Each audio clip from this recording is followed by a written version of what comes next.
municipio. La campaña presidencial del 2026 empezó antes de tiempo. Ya muchos decidieron lanzarse al agua. ¿Quiénes son? ¿Cuáles son sus propuestas? ¿Por qué quieren llegar a la Casa de Nariño? En Mañanas Blue, Patos al Agua. 11 de la mañana, 4 minutos. Como lo anunciábamos antes de la pausa, como todos los viernes, tenemos los precandidatos, aquellos que quieren aspirar a llegar a la Casa de Nariño. Y hoy nos acompaña Miguel Uribe Londoño, uno de los precandidatos del Centro Democrático y a quien le doy hoy la bienvenida a estos micrófonos. Señor Uribe, bienvenido. Gracias por estar con nosotros. Camila, muchas gracias por invitarme, por tenerme aquí. Es un honor para mí estar en Blue. Muchas gracias. Y es un placer tenerlo precisamente hoy, después de que se conociera el comunicado a la opinión pública del Centro Democrático, en donde el partido informa cómo van a hacer la elección de su candidato con miras a la consulta interpartidista de marzo. Si le parece, Lucas, pongamos el comunicado a través de nuestro canal de YouTube para que nuestros oyentes lo vean y digamos los puntos más importantes de ese comunicado en donde se dice cómo se va a elegir el precandidato. Bueno, es que acuérdese, Camila, que esto ha cambiado, esto ha variado, porque en un principio iba a ser la encuestadora brasileña Atlas Intel. ¿Se acuerda? Que finalmente esto no pasó. Atlas Intel se sale después de que hubiera ahí un enredo interno en el Centro Democrático y finalmente esta mañana confirma el partido que ha tomado las medidas necesarias para evitar manipulación o infiltración por parte de terceros que podrían intentar contactar a las firmas encuestadoras, y dice que a partir de este viernes 28 de noviembre, es decir, a partir de hoy, la firma CADEM de Chile, a través de su partner en Colombia, va a empezar un estudio cuantitativo nacional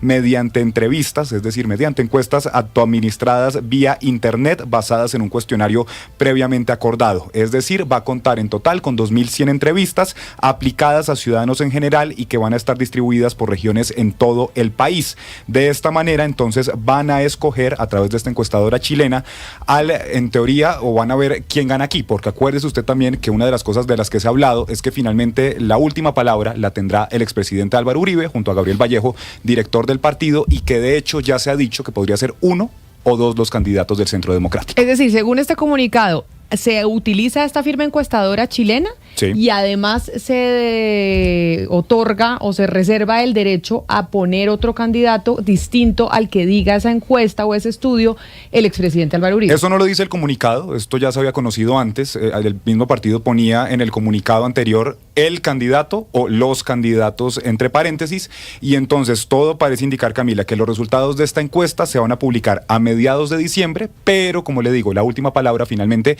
la tendría el expresidente Álvaro Uribe. Y usted, precandidato Uribe Londoño, ¿queda satisfecho, queda tranquilo con esta decisión que toma el partido de cómo se va a seleccionar el precandidato y el candidato? Y se lo pregunto, pues porque hemos sido testigos de todos los enfrentamientos que ha habido dentro del Centro Democrático y quienes quieren aspirar a la Casa de Nariño para definir el mecanismo de cómo se va a seleccionar quién es el que va a ir hasta marzo. Camila, desde que empezó este proceso, yo adquirí un compromiso con el partido, y es que este tema no se tocaba en público, ni se discute en público, y yo cuando doy mi palabra la cumplo. O sea que yo jamás he conversado sobre este tema en público. Este comunicado lo recibí anoche, lo estoy mirando y si tengo alguna observación se la haré privadamente a Gabriel, pero no tengo ninguna opinión hoy distinta a que esto se discute en público, en privado. En privado tenemos que resolver las condiciones para escoger el candidato, porque en público tenemos que tratar otros problemas. Yo soy ajeno a este tipo de sistemas o cosas porque yo no soy un político profesional, yo soy un empresario, no tengo nada que ver ni con politiquería ni con todas esas mecánicas. Yo estoy aquí por lo que pasó en Colombia, porque a Miguel lo mataron para que no fuera presidente, para silenciarlo. Yo tuve que tomar las banderas de él por Colombia, por las víctimas del narcotráfico, por las víctimas que tiene Colombia, y yo estoy pensando es en la gente que está en la calle con los problemas que tiene, que es lo que me encantaría tratar en este espacio tan importante. Para mí es un honor estar aquí. Este espacio es de los más importantes en radio, y estando contigo todavía más porque tienes millones de oyentes, y yo quiero aprovechar muy bien este espacio para hablar de las cosas de fondo y esenciales. Esa mecánica del partido no tiene mayor importancia, eso se discute, yo lo discutiría allá adentro o lo analizaría adentro con el director del partido. Pero mire, don Miguel, ya que usted dice entonces que usted está en esto, usted es un empresario y que usted está en esto por lo que pasó con su hijo, que es una tragedia que ha vivido Colombia y pues usted y su familia mucho más, y que por eso recibió las banderas de su hijo para seguir con su proyecto. ¿Cuáles son las banderas o cuáles eran esas banderas de Miguel Uribe, su hijo? La más importante de todas era el tema de la seguridad. Miguel llevaba 18 meses hablando de lo que en Colombia tiene que volver la seguridad, de cómo el gobierno está secuestrado por los malos, como los llamaba él. Hoy el gobierno sirve a los criminales, sirve a los violentos, sirve a los secuestradores, sirve a los extorsionistas, sirve a los narcotraficantes, y son los que viven tranquilos y duermen tranquilos. Los demás ciudadanos, los millones de colombianos de bien, que somos prácticamente la totalidad de los colombianos, tenemos que vivir con miedo. Yo, por supuesto, no lo tengo. Pero tenemos que las mamás tienen que estar con miedo de que sus niños salen a la calle y puede que no vuelvan, con el consumo de la droga en espacio público. Miguel tenía eso muy claro y aseguraba que eso iba a cambiar con él y que era el único camino que nos quedaba, y es verdad. Y por eso lo mataron, porque se había vuelto muy incómodo para esos criminales que hoy tienen secuestrado el gobierno colombiano o que hoy prácticamente manejan el poder en Colombia. Pero mire, don Miguel, entendiendo la tragedia que vivió usted y que vivió Colombia con el asesinato de su hijo, usted dice: yo no soy político, yo soy empresario, yo simplemente estoy aquí porque a mí me mataron a Miguel y yo estoy recibiendo sus banderas. ¿Por qué cree usted que tiene la capacidad de ser presidente? ¿Simplemente por el hecho de recibir las banderas de su hijo? ¿O qué más lo lleva a que tenga usted la capacidad de llegar a la Casa de Nariño? Primero, tengo una gran experiencia. Empecemos porque tengo 73 años de edad recién cumplidos. Soy antioqueño. He sido un empresario exitoso, pero ya he vivido 4 veces esta tragedia, este problema de esta violencia tan grande. Empecemos cuando yo tenía 26 años. Fui secretario económico de la presidencia de Julio César Turbay de Ayala. Participé activamente en cosas muy importantes, empezando porque a todos los criminales los entregamos en la cárcel, todos los guerrilleros, todos los narcotraficantes. Se firmó en ese gobierno el tratado de extradición con Estados Unidos, tratado de extradición por el cual después, hace 34 años, su hija Diana, mi esposa, la mamá de Miguel, periodista, fue secuestrada y asesinada porque nunca los extraditables le perdonaban al presidente Turbay perseguirlos como los persiguió de haber firmado el tratado de extradición con Estados Unidos. Vivimos una situación entonces muy difícil. Participé activamente en las decisiones más importantes económicas. Yo era miembro de la Junta Monetaria, del Consejo Nacional de Política Económica y Social, del Consejo de Comercio Exterior.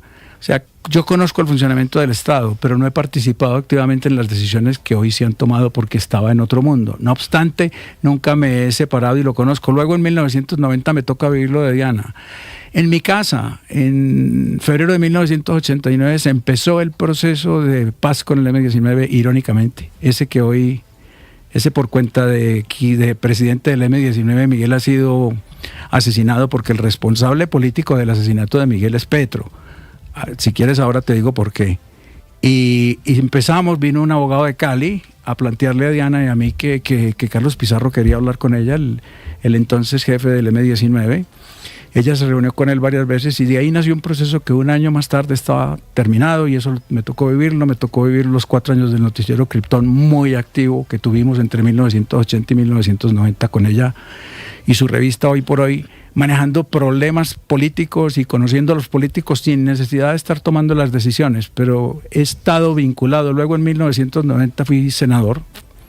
En ese año que ya estaba secuestrado, yo fui elegido senador. A las 3 semanas de haberme posesionado la secuestraron. Senador, ¿por qué partido? Por el Movimiento Nacional Conservador, del cual yo era presidente y representante legal.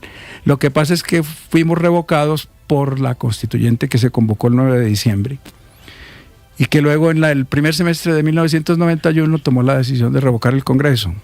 No volví porque yo era presidente de Fede Cacao y como representante legal de Fede Cacao representaba el Fondo Nacional del Cacao, que administraba una cuota de fomento para fiscal, y esa inhabilidad la crearon en esa nueva constitución.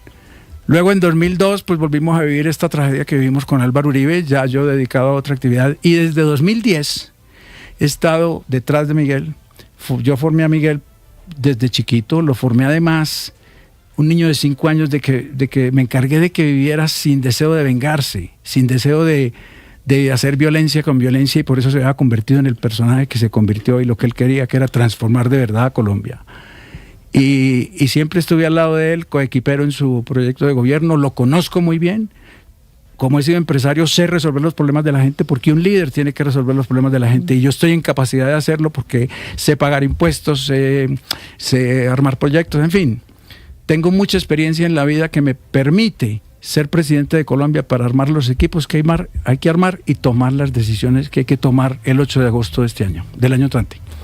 ¿Y qué decisiones tomaría, doctor Miguel? Porque usted nos ha contado aquí su experiencia y su trayectoria como empresario, pues al final mezclado mucho con política, ¿no? Eso es lo que ha hecho. Si usted mañana, 1, es elegido el candidato por el Centro Democrático y 2, logra ser presidente, pues ¿cómo enfrentaría estos problemas de seguridad y qué lo diferenciaría frente a sus contendores iniciales, que son los otros precandidatos del Centro Democrático? Qué buena pregunta, Jennifer, porque el tema hoy no hay seguridad, es porque el presidente no quiere que haya seguridad. No es porque sea difícil que haya, es porque él no desea que haya. Él quiere que él podría haber tomado decisiones distintas. Lo primero que hay que hacer el 8 de agosto es decirle a las Fuerzas Armadas y a la policía, o sea, a la policía y a los militares, cumplan sus funciones constitucionales, porque ya lo hicimos una vez, ya se hizo una vez con Álvaro Uribe en 2002. Si los militares y la policía cumplen sus funciones constitucionales, en otro país estaríamos viviendo. Es que hoy el crimen campea, es que son los dueños del país. Los extorsionistas, nadie los persigue. Los policías y los soldados tienen que arrodillarse ante los criminales, entregarles sus armas para que no los secuestren y para que no los maten. Entonces, lo primero que hay que tener es voluntad. Lo segundo, la voluntad política para hacer eso, y la orden que hay que tomar y las decisiones que hay que tomar, que seguramente no le van a gustar a muchas personas y vamos a estar en peligro. El presidente va a estar en peligro siempre. Yo aprovecho para decir que como yo he perdido casi todo, yo estoy dispuesto a darlo todo por Colombia y me voy a hacer moler por este país. No me importa si me matan. No tengo miedo, porque no se puede seguir viviendo con este narcotráfico, que es el problema más frente. La situación es muy grave, pero todo esto se origina en el narcotráfico. Esa es la gasolina de la guerra. Mire, la plata para pagar el magnicidio de Miguel vino de Venezuela, vino de la Segunda Marquetalia. Pero eso no vino de la Segunda Marquetalia. Eso está unido entre organizaciones muy poderosas que están metidas en el narcotráfico, tanto allá como aquí. Ya aparecerá, yo espero que eso acabe apareciendo. Si este país no decide acabar con el narcotráfico, no va a haber más país, esto se va a acabar. El control territorial otra vez, más de la mitad de Colombia en manos de los grupos armados ilegales. Entonces esa situación se tiene que acabar. Por eso es que yo tomaré esas decisiones. La segunda, muy importante, la seguridad jurídica para los policías y los militares, porque es que no hay derecho que hoy. Ellos son los que cumplen con su función y son los que acaban en la cárcel. Pero mire, precandidato, usted dice, yo lo he perdido todo en la vida y estoy dispuesto a darlo todo por este país. Y obviamente usted lo dice después de perder un hijo, y a mí yo lo oigo y me dan ganas de llorar, porque yo acabo de ser mamá. Entonces, obviamente, pues me da muy duro. Y le quiero preguntar, ¿cómo está viviendo ese duelo? Difícil. ¿Y cómo puede ser posible uno hacer ese duelo y ser candidato presidencial? También muy buena pregunta, dificilísimo. El dolor me acompañará hasta el fin de mis días. Mira, todos los días lo veo en mi cabeza, lo veo, esa sonrisa que tenía Miguel, ustedes seguramente lo vieron aquí varias veces. Lo que éramos él y yo, cuando me escribía desde cualquier parte, estaba en una sesión del Congreso, estaba en su campaña política, te quiero mucho, papá. Cuando nos montábamos al carro y él me cogía la mano a mí, éramos uno solo, estábamos fundidos en la misma pieza de acero, porque recuérdate que cuando tenía 5 años le mataron la mamá.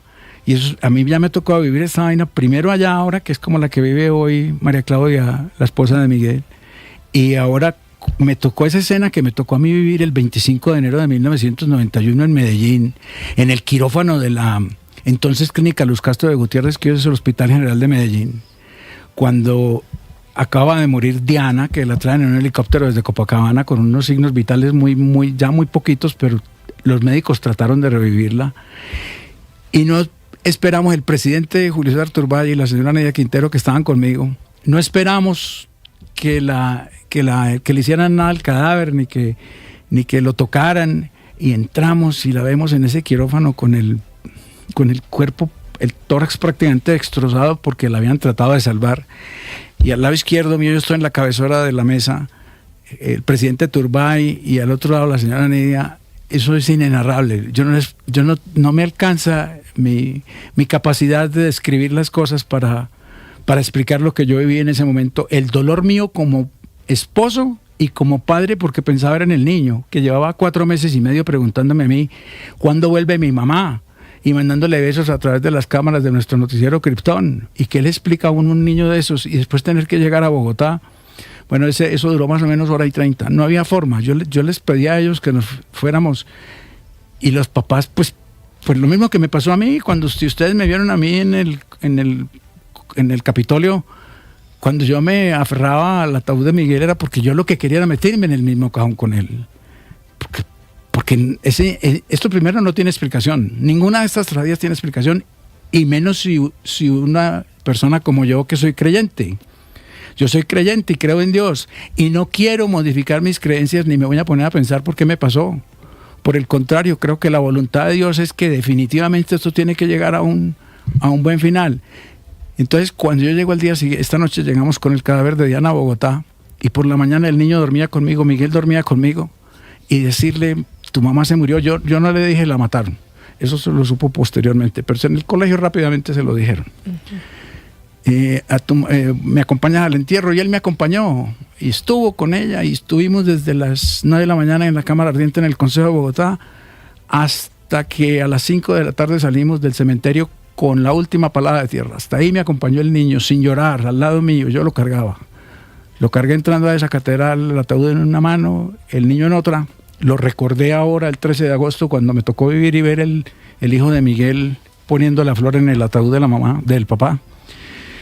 Y lo que me ha tocado vivir ahora con Miguel, eso no tiene explicación. O sea, no, el dolor es inenarrable. Lo que yo siento toda hora, y más cuando te veo a ti hoy, también me pongo en las mismas. Cuando lo recuerdo por todas partes, la cantidad de amigos que tenía en Colombia entera, en las reuniones que he hecho políticas, y me hablan de él y me muestran la foto.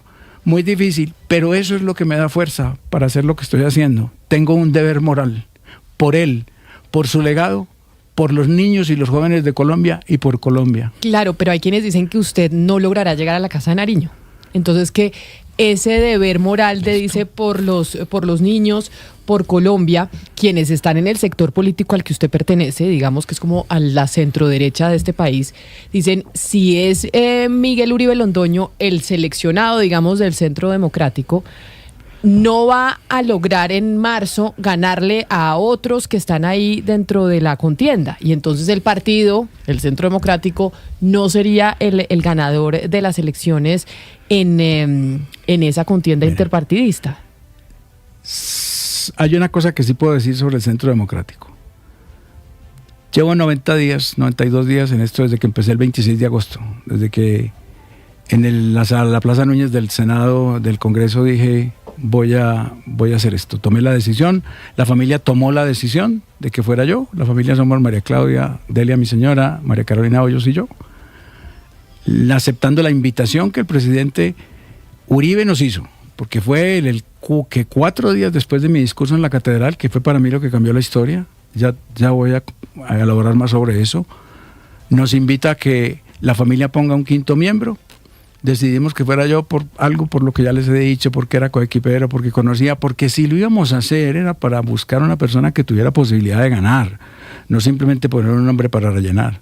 Entonces, por eso empezamos. Llevo 90 días y no hay una encuesta donde yo no saque una mayor favorabilidad dentro del Centro Democrático frente a los otros precandidatos, pero no es para hacer ninguna polémica. Voy al 13 de agosto. Yo pedí una unión, propuse que nos uniéramos y hoy sigo en las mismas. Yo no tengo ningún interés personal, no tengo aspiraciones políticas posteriores, por eso es otra ventaja mía, que yo no tengo compromisos políticos cuando sea presidente absolutamente con nadie. Me queda más fácil, primero para tomar las decisiones, para tomar las decisiones. Y hay otra cosa que me facilita mucho, que es la edad mía. Yo no tengo que estar pensando en qué va a ser mi futuro, y entonces que tengo que darle gusto a mucha gente por el futuro que sigue, porque estoy aspirando a puestos internacionales, como ha pasado con otras personas. Entonces, yo quiero unión, yo quiero unidad nacional, tenemos que derrotar al heredero de Gustavo Petro. Si no lo derrotamos, Colombia se acabó. Esto no puede seguir así. Estoy dispuesto también a tomar las decisiones y hacer lo que sea necesario para hacer esa unión, de manera que yo no soy aquí un estorbo. Siempre se lo he dicho al presidente Uribe: presidente, usted disponga. Si usted no quiere que yo esté aquí, yo no estoy aquí. pero él no me ha dicho eso a mí porque él me invitó. Él siempre me dijo, no, Miguel, vamos a seguir trabajando juntos, estamos trabajando juntos, estamos haciendo una cosa bien hecha, yo he cumplido mi trabajo, estoy dispuesto entonces a tomar las decisiones que sean necesarias para que podamos ganar la elección en primera vuelta con un candidato diferente al heredero de Petro. Doctor Uribe, con todo esto que acaba de decirnos, quiero saber cuál es la respuesta, pero creo que igual es importante hacerle la pregunta por la información que ha estado circulando en redes en las últimas horas, y es que usted podría estar desgastado y que estaría pensando en dar un paso al costado en su candidatura. Con todo lo que nos acaba de decir, creo que tengo clarísimo lo que usted va a responder, pero creo que igual es importante que usted le diga al país qué responde a esas informaciones. Como, no sé si dentro de la conversación, yo informalmente te estaría preguntando qué quiere decir desgastado, pero nos metemos en una conversación que no es. No, sí.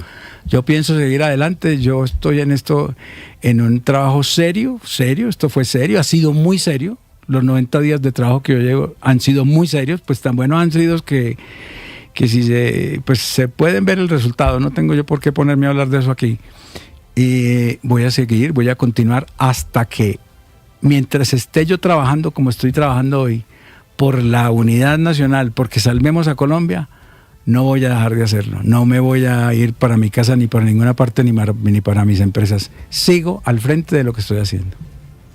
Precandidato Uribe, le voy a hacer una pregunta de dos maneras distintas para que no se me vaya a volar en ninguna de las dos. Digamos, primero se la hago de una manera y si me dice que no, se la hago de la otra porque va por el mismo lado. En el caso hipotético de que usted renunciara, en ese caso hipotético, ¿usted a quién apoyaría? Y la otra manera de preguntárselo es, ¿con cuál candidato o candidata siente que tiene más cosas en común? Esa es la otra forma de ver la pregunta. Pero es que con esa advertencia, es que pena tenerte que decir que es que yo no voy a renunciar, entonces ese caso no es entonces hipotético. Entonces digamos, no renuncio, pero reconozco, no, entonces no vamos a tener ese caso hipotético, sino que digamos, tengo más cosas en común, mirando el panorama yo tendría más cosas en común, más ideas en común o historia en común, más cosas para compartir en proyectos con esta persona. Mira, yo te voy a responder como siempre he respondido. Yo quiero una unión que es muy grande porque quiero estar con todas las personas que queramos que no haya violencia, que no haya secuestros, que no haya extorsión, que no haya narcotráfico, que haya seguridad, que haya tranquilidad, que haya justicia y que haya libertad. La persona que mejor encaje en eso es con la persona que yo quiero tener más al lado mío, o las personas que mejor encajen en eso, porque no todos los que estamos hablando de candidaturas presidenciales encajamos exactamente en esa línea. Esa es mi línea. Yo no quiero sino trabajar porque Colombia vuelva a la seguridad como quería Miguel, por lo que lo mataron y porque es el problema que agobia a más del 70% según las evaluaciones y las investigaciones que hemos hecho. Sí. Doctor Miguel Uribe Londoño, usted al comienzo de esta entrevista con nosotros, usted dijo que el responsable político de la muerte de su hijo Miguel es el presidente Gustavo Petro y que nos iba a contar eso.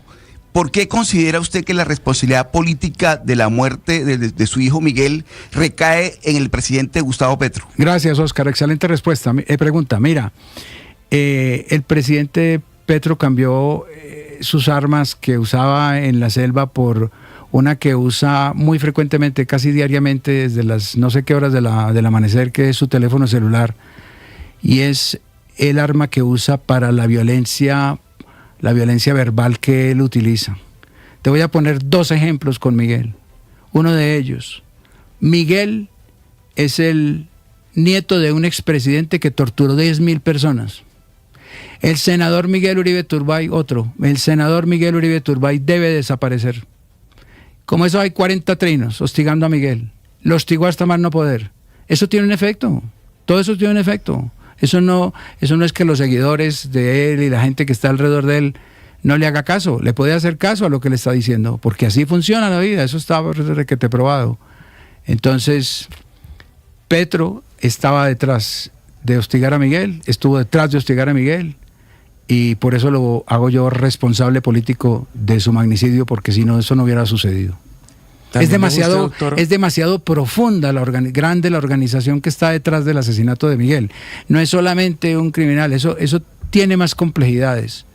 Eso es un tema que cuando se llegue al final va a generar un gran escándalo, posiblemente político muy grande entre Colombia y Venezuela. Entre los gobiernos de Colombia y de Venezuela. Claro, que justo sobre eso quiero preguntarle, doctor Miguel Uribe.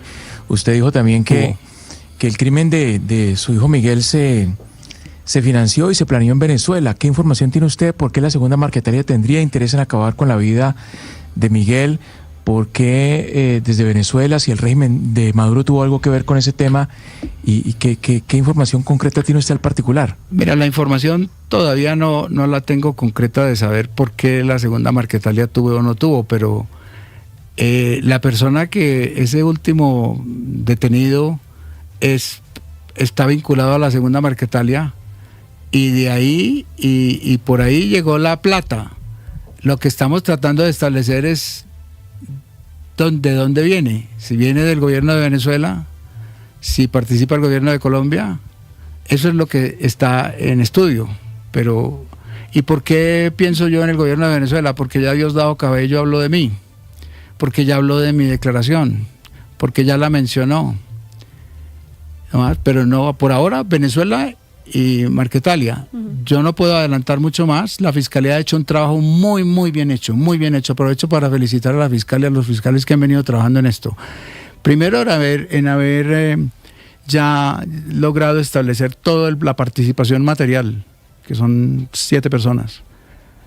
Y luego, en este octavo personaje, que es el que está vinculado a la segunda Marquetalia, han hecho un trabajo muy bien hecho, y yo espero que sigan así y que lleguemos muy arriba. Ojalá finalmente a los autores intelectuales completamente, pero si no, muy cerca. Esa felicitación le queda bien ahora a la Fiscalía, ¿no? Que ha estado tan criticada por tantos temas, doctor Uribe. Ahora que nos salimos un poco de las fronteras colombianas, estamos hablando de Venezuela, me gustaría que nos contara cómo se ubicaría usted en el mundo, porque usted está hablando de mensajes altisonantes por parte del presidente Petro, pero es algo que está pasando en otros países, también la oposición está con estos mensajes, otros países están rearmando, en fin, estamos en un mundo geopolíticamente convulsionado, es decir, está caminando hacia algo que todavía no sabemos, pero que se ve violento. Usted como presidente, ¿dónde se ubicaría? ¿Cómo se ubicaría en el mundo bajo este contexto geopolítico actual? Tengo esa pregunta tuya, tiene interpretación, porque el mundo es muy grande. Entonces voy a ubicarme en Colombia, en lo más cerquita de Colombia. Pero quiero hablar de geopolítica, por ejemplo, en relación con Estados Unidos. Para allá voy. Entonces le voy a ubicar para hoy. No con el mundo entero, sino que la voy a ubicar con Estados Unidos, donde yo haría que Colombia volviera a ser el aliado más importante de Estados Unidos en la región. No hay duda de que ese es nuestro aliado natural, es nuestro único socio comercial. ¿Qué es ser socio comercial? Que un país te compre y que tú le compres. Porque no basta con simplemente tener comercio internacional.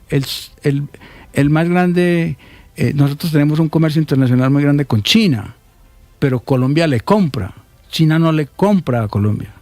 Estados Unidos es de 2 vías y es muy importante. Las exportaciones que Colombia hace a Estados Unidos son muy importantes. Prácticamente se necesitan para sobrevivir. No tenemos otro socio comercial en el mundo como Estados Unidos. Claro, don Miguel, pero si la condición de los Estados Unidos es usted se tiene que alejar de China comercialmente hablando, ¿usted qué haría? ¿Usted se alejaría de China si la condición de los Estados Unidos, como está ocurriendo con otros países de América Latina, es no vean más a China, véanos a nosotros? No, para nada, comercialmente no. Yo estaba separando, iba a meter el tema geopolítico, como creo que se lo estoy interpretando a Jennifer, pero puse un ejemplo de que además Estados Unidos es nuestro gran socio comercial, ¿no? Pero para concentrarme en el tema político. Nuestro aliado, Miguel, para mí el aliado importante de Colombia es Estados Unidos, en eso sí claro, lo mantengo.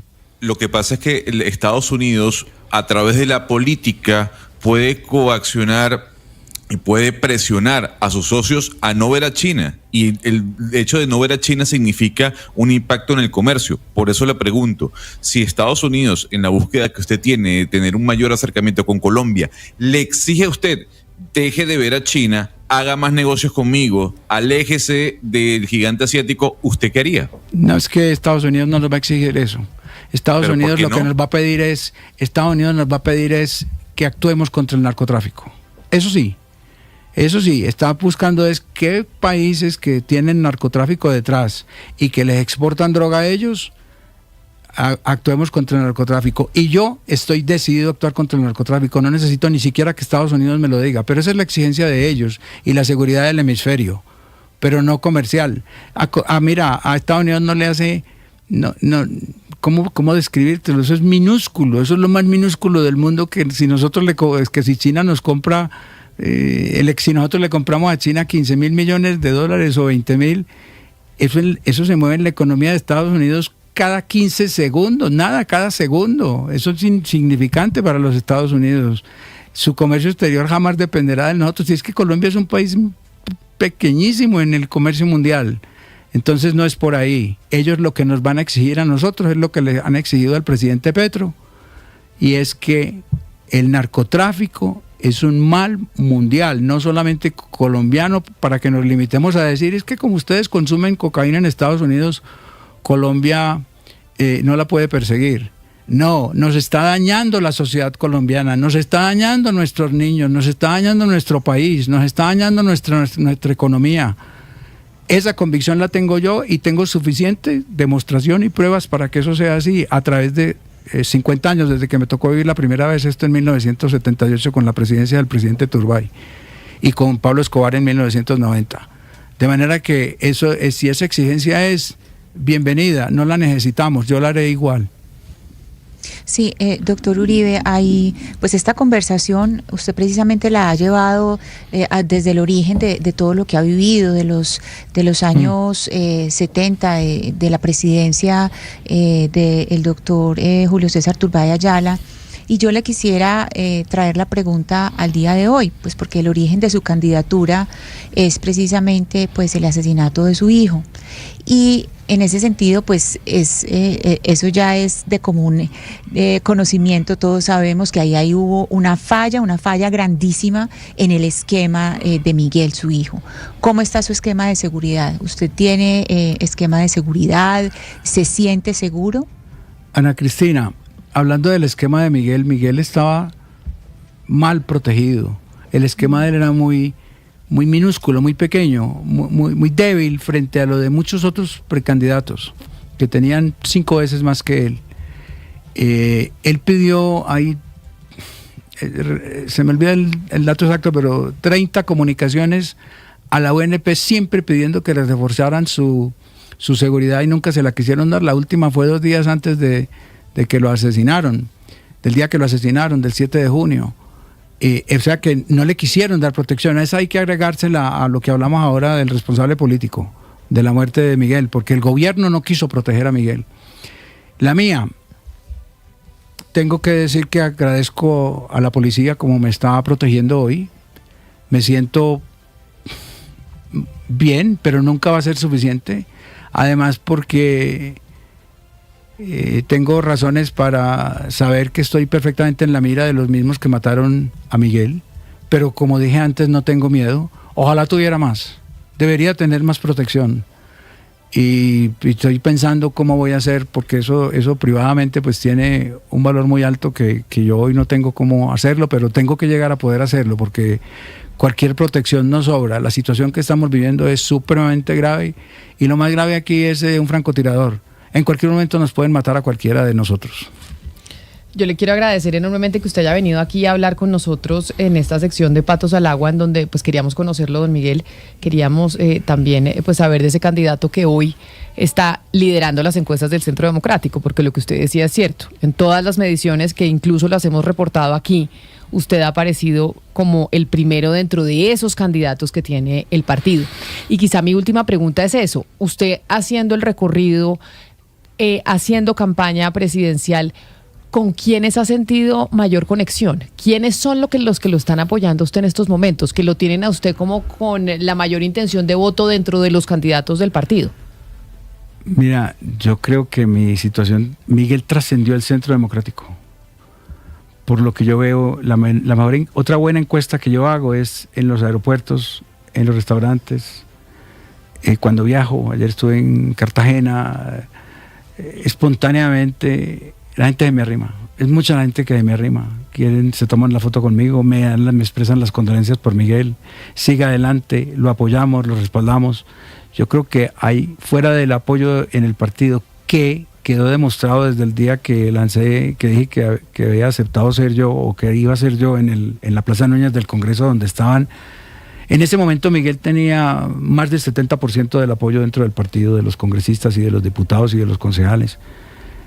Esas personas con credencial siguieron respaldándome y me habían pedido durante esos 4 días, muchos de ellos, que fuera yo el que aceptara, que fuera yo el que hiciera lo que decidí hacer, o lo que decidimos en la familia que yo hiciera. Y hoy encuentro que hay mucha gente que está apoyando lo que yo estoy haciendo y lo ven con buen gusto. Cuando se habla de que ciertas personas pudieron haber dicho cualquier cosa, yo al final les perdono, porque solamente cuando cuando le matan a un hijo uno entiende lo que yo estoy haciendo, pero la gente puede estar mal informada. Además, no tenemos que estar todos de acuerdo, pero la mayoría no ha rechazado lo que yo estoy haciendo. No me despidas sin que yo te diga una cosa más. A ver, dígame. Porque te la dije en privado, pero te la quiero decir en público. Nada que hubiera yo querido más en la vida que venir a estar en un programa contigo. Ay, te he pues, admirado siempre desde el día 1. Eres una gran comunicadora, periodista, ¿cómo se llama esto? Influenciadora, formadora de opinión pública. Siempre he dicho que había querido estar al frente de Camila Zuluaga, pero yo sabía que eso a mí nunca me iba a pasar. No, pues bienvenido. Qué bueno siempre. que me pasó, de manera que muchas gracias por haberme invitado. Es un honor estar contigo. Y es un honor que usted esté aquí y me diga esas cosas, don Miguel Uribe. Mil gracias por estar con nosotros en los micrófonos de Blue Radio hoy en nuestra sección de Patos al Agua. Por supuesto que todos son maravillosos, pero yo quería decirte a ti porque los oigo mucho. Ay, qué bueno, me alegra mucho todo el día, porque aquí hay un gran amigo mío que se llama Jorge Alfredo Vargas. Ah, bueno. Porque Jorge Alfredo trabajó con nosotros en el noticiero Criptón, ahí empezó. Ah, claro que sí. Es que usted sabe de medios de comunicación mucho más que nosotros. Y entre todos esos estudios que tengo yo, que soy abogado, estudié de abogado, una carrera de abogado, segunda carrera de economía, administración financiera, contabilidad financiera, análisis de crédito, estudios estratégicos, administración, todos esos estudios tengo yo de especialización en Colombia y en Estados Unidos. Además tengo una maestría en periodismo en la Universidad de los Andes. Ah, bueno, qué maravilla. Lo felicito. Mil gracias por estar aquí con nosotros. Gracias a y todos mucha ustedes. Suerte Gracias, en todo este Lucas, proceso. Gracias, Jennifer. Gracias. Muchas gracias. Gracias a ti, Camila, Ana Sofía, Oscar. ¿Quién me faltó? Y Hugo Mario. Y Hugo Mario. Gracias, Hugo. Gracias a todos. Así llegamos nosotros al final de esta sección de Patos al Agua, pero hacemos una pausa y ya regresamos. En Mañanas Blue, Patos al Agua.